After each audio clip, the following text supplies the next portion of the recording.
there again, YouTube. Once again, it is I, your ghostly host with the most, Knox Burzum, back to bring you more blasphemous banter from beyond the grave.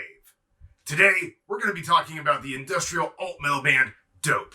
This is the Ballad of Edsel Dope. Enjoy. Beetlejuice. Beetlejuice. Beetlejuice. It's showtime. I feel so good. I feel so good.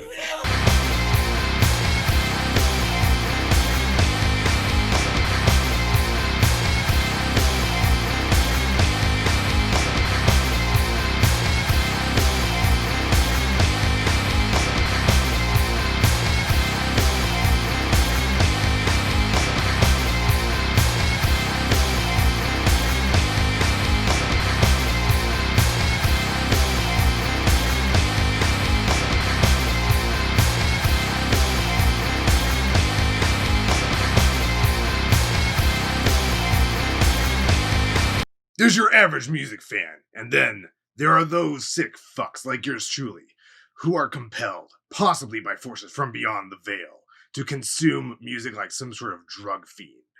When I first was introduced to the band Dope in 2006, I was the second. I was instantly hooked on their sound, like a street junkie with a good bag of, well, dope. I was already well acquainted with the heavy industrial sounds of Static X by that time, and my barely post-pubescent pickle jar of a brain pan eagerly soaked up the East Coast aggression. I was still trying to make some sort of sense out of the dissolution of the joke that was my parents' marriage, and by proxy, my shitty home life. Since I'd hit my teens, I'd come to idolize the rocker lifestyle. Drugs, sex, perceived violence, booze, wealth, and, of course, occasional suicide. Rest in peace, Lane Staley. These were the things that my mind was obsessed with at the time. And Dope's lyrics were so filled to the brim with the aforementioned atrocities of decadence that I listened to nothing else for about a month solid. Die, motherfucker, die! Was my personal introduction to Edsel and company. What better song, what better impact to give to a young mind than a pure, unrestrained power ballad for the mosh pit? I wanted to crack motherfuckers in the head, and this music really spoke to that need. It was simple. Now that old Noxie has given you a little bit of backstory on why I love the band so damn much, let's get on with the show. These were the things that my mind was obsessed with, and Dope's lyrics were so filled to the brim with the aforementioned atrocities of decadence that I listened to nothing else for about a month solid. Die, motherfucker, die! Was my personal introduction to Edsel and company. What better song, what better impact to give to a young mind than a pure, unrestrained power ballad for the mosh pit? I wanted to crack motherfuckers in the head, and this music really spoke to that need. It was simple. Now that old Noxie has given you a little bit of backstory on why I love the band so damn much, let's get on with the show. An uncompromising New York City-based outfit that draws from both heavy metal and industrial music. Dope's confrontational audio emissions evoke the likes of Ministry, Skinny Puppy, and White Zombie. Emerging like some cluster of industrial metal cockroaches in 1997, with the hard-hitting villains and revolutionaries. The group continued to beat the post-industrial drum on 2005's American Apathy. Then, much like the shit the APC pulled, they spent about the next 13 years just kind of cruising on the singles from those couple of albums. Then finally, in roughly 2018, we finally got Blood Money, Part 1.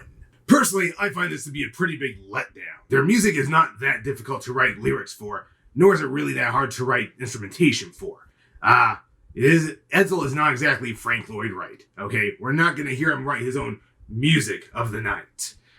There will be no Phantom in this opera, if you get my drift. They are known for having a hybrid numetal industrial sound, while managing to weave in elements of alternative, speed, and even a little rap. To date, Dope has released 6 full-length studio albums and 1 live album from a show in Moscow in their 23-year career. The lineup currently consists of founding member and lead singer Edsel Dope, lead guitarist Virus, bassist AC Slade, who also plays with Wednesday 13, and a whole other number of bands. Actually, it's kind of funny. You want to see him play with someone who you never expect? Go on Facebook and check out AC Slade and Joan Jett and the Blackhearts. I swear to God, I almost fucking doubled over with laughter and surprise about 2 months ago. I looked him up. He's playing with fucking Joan Jett now. How the hell do you go from Dope to playing with Joan Jett? I mean, that's a big fucking step up. I don't know. Just a cool tidbit of information that I found searching on the net. The torture towels that we affectionately refer to as the band Dope originated in the brain pan of the walking human blunt known as Edsel Dope, born Brian Charles Ebinger in 1997, when he and his brother Simon Dope, who is currently enrolled in college, finally reconnected with each other. Their parents had gotten divorced when they were just little kids, you see, and they were separated due to this. It took almost 15 years for them to reconnect. When Edsel met back up with Simon, he offered to let Simon join his band, and it was, a match made in hell, basically. Simon began as the keyboardist, sampler, and percussion in Dope. They then quickly recruited Trip Eisen for guitar work and bassist AC Slade soon thereafter. Side note, of course, fuck you, Trip. Unlike the vast majority of successful acts at their time, which were straight heavy metal, Dope took notes from earlier successful acts from more niche scene, like Ministry, fronted by the bizarre but still wonderful Al Jorgensen, and the goth outfit Skinny Puppy. And in case you were wondering about their namesake, Dope, yes, it does refer to heroin, which supposedly Edsel and Simon both pushed around the New York City club scene back when they were a baby band. Is it true? Fuck, I don't know. Ask them if you want to know. That's not my job. I just report this stuff. The band, namely Edsel, had some early connections to people who would become part of today's alt-rock elite. For example, Gingerfish, formerly of Marilyn Manson, currently drumming for Rob Zombie, shared an apartment with Edsel back in the early 1990s. Zim Zum, Manson's original guitarist, allowed them to claim that he was their producer and put his name on the cover of their original demo discs, which they passed out in the club scene back before they were signed to a record deal. Lastly, Edsel is actually still close personal friends with former Marilyn Manson guitarist Daisy Berkowitz. It's just one big, overly self-medicated party backstage, and I'm all for it. Dope has spent much of the next 3 to 5 years slowly growing a fan base across the New York City club scene. At that point in time, Epic Records finally picked them up and coalesced all of their EP tapes. Yes, they had actual cassette tapes. That's how old Dope is as a band. Now I feel old too. Ugh, fuck, depressing.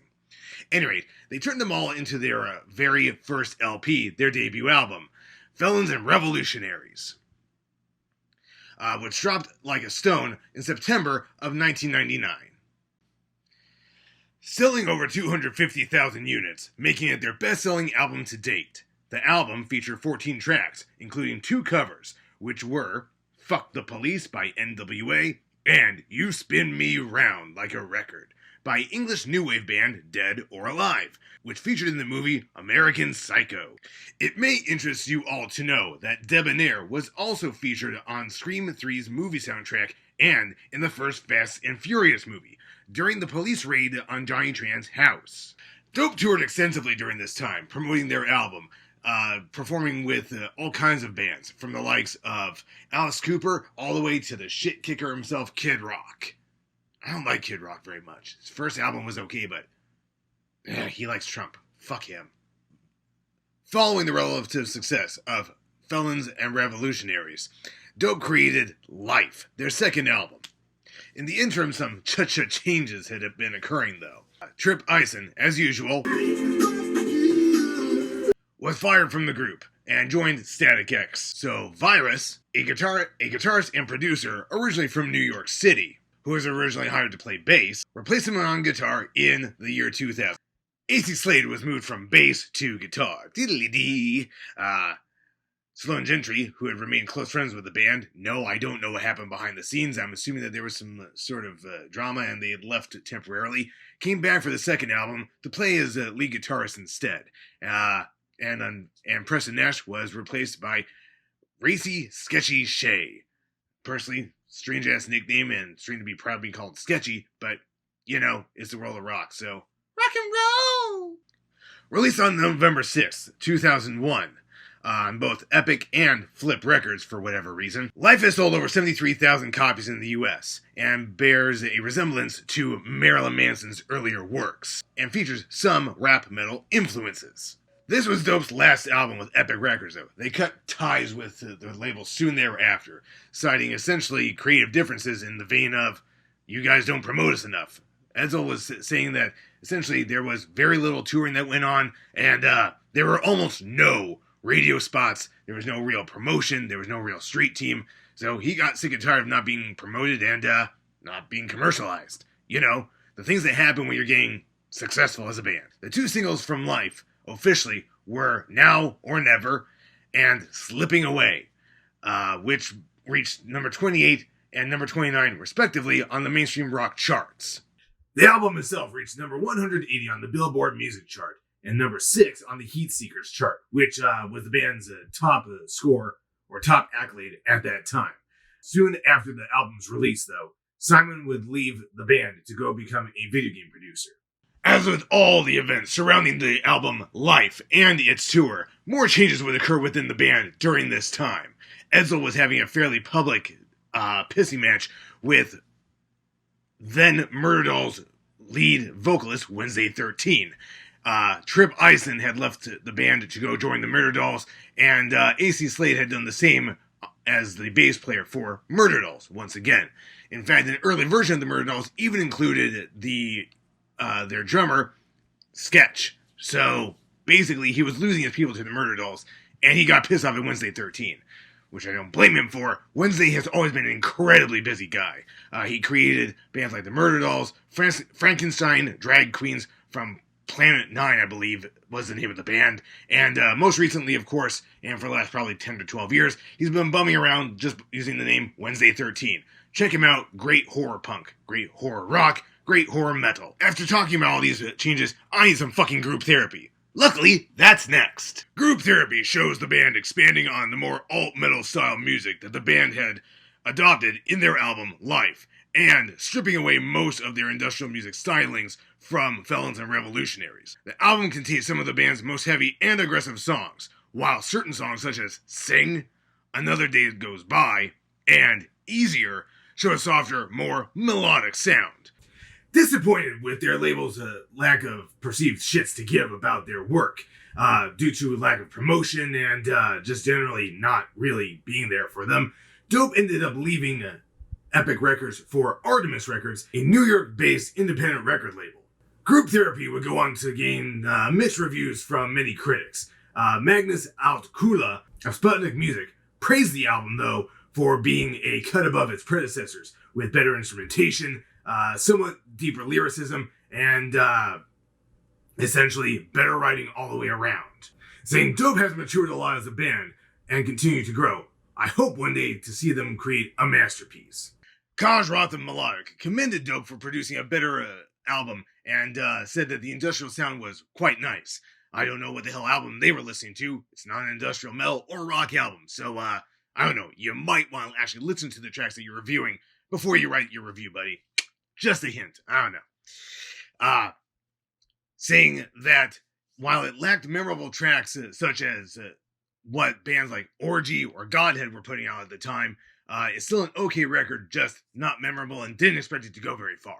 Johnny Loftus of All Music felt that the offering was better than their previous albums, but that Edsel had taken on too much of the recipe, the formula, if you will, that bands such as Linkin Park or the almighty Korn had adopted recently, and lacked sincere introspection, concluding that Dope had focused their fiery attention on Group Therapy, and that should at least get the pit roiling. But Edsel's agenda is still riddled with cliche, and this fact robs the record of any lasting spark. My personal favorite off the album is Paranoia. Is it just para-fucking-noia? Somebody's after me! American Apathy was released on July 26, 2005, and managed to move 9,000 units in its first week alone, according to Nielsen's SoundScan. It was a number 1 hit on the top Heatseekers chart, and for the first time, it even saw the band's highest chart placement to date on Billboard Top 100 for rock. The album shows the band going back to more aggressive industrial roots that call up more nu metal and elements from Felons and Revolutionaries. The album would go on to actually reach #1 on the top Heat Seekers charts and would end up selling about 100,000 units in the United States, which doesn't sound like a lot, but to a band who is a little bit lesser known worldwide like Dope, that's pretty fucking good. It's also personally my favorite album from Dope. I feel it's their strongest offering, with I Survive and No Way Out being my top 2 favorites personally from the album. I've probably banged to those, I don't know, a good 300 or 400 times. It's kind of hard to count at this point. Both singles are purely for the mosh pit babies to groove their asses off while knocking the shit out of each other to the sonic soundscapes that fill their ears. No Regrets was dropped on March 10th, 2009, selling 6,200 units in its first week alone, making it the band's highest charted album to date, as a matter of fact. The album overall has a very alt-metal feel, with the industrial elements almost completely cut away, much like removing the gristle from a fine steak. Steak. Thinking with my stomach again. Sorry. Zakk Wylde of Black Label Society and Ozzy Osbourne fame actually did a small solo on the song Addiction, which is kind of fun to listen to at least. On March 10th, 2009, Dope dropped the album No Regrets, selling 6,200 copies in its first week alone, actually making it the highest charted album that the band had had to date, so good for them. Zakk Wylde of Black Label Society and Ozzy Osbourne fame even guest starred on one of the tracks on the album, the single Addiction, with a guitar solo. Not sure if he played the guitar lines in the song, but there is a small solo that he plays, and it's pretty good. It's like 10 seconds long, but still it's pretty decent. The Fucked Up New York Four would spend the next 4 years touring for and supporting No Regrets. I'm not going to sugarcoat this, I don't think it's their strongest offering to date. It sounds very poppy, very generic heavy metal. Same thing as what happened with Drowning Pool after Dave Williams died in the early 2000s, and they ended up cycling through a bunch of different vocalists who couldn't write lyrics very well.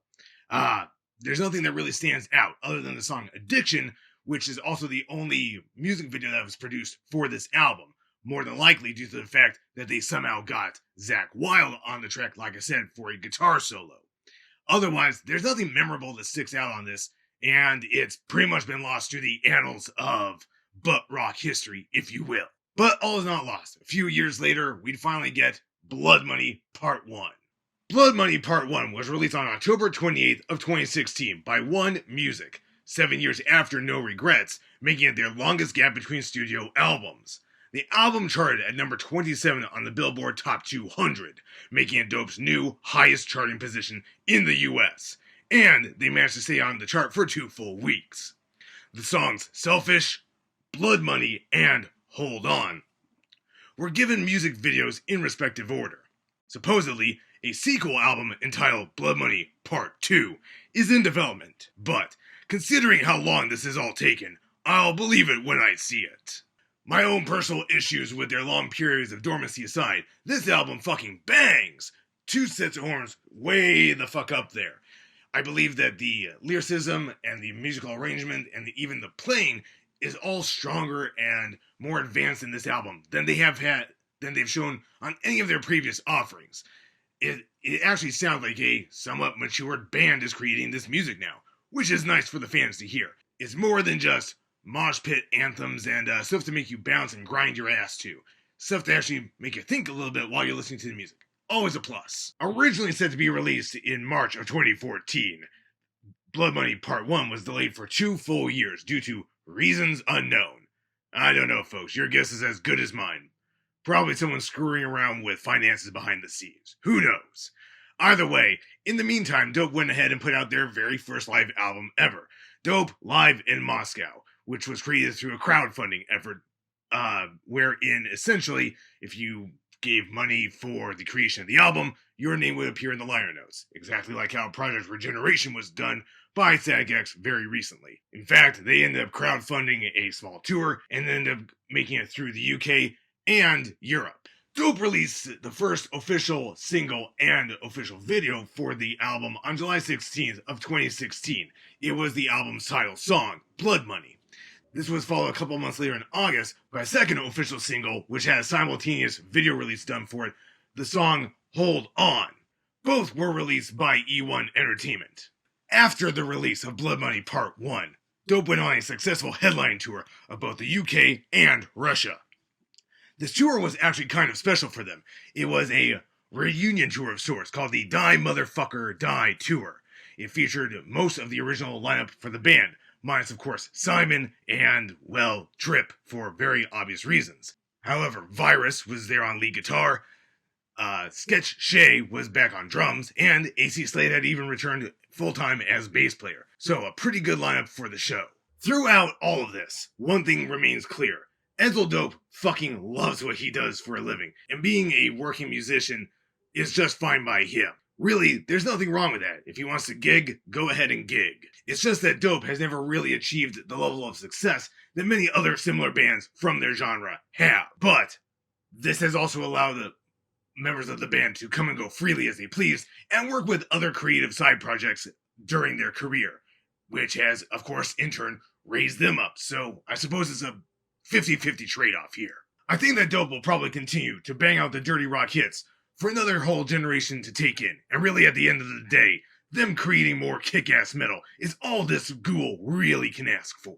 Overall, Dope averages about 6 out of 10 for me for how much I enjoy their music. The singles are pretty great, but they're very standard mosh-pitting songs. The albums overall, not the strongest thing in the world.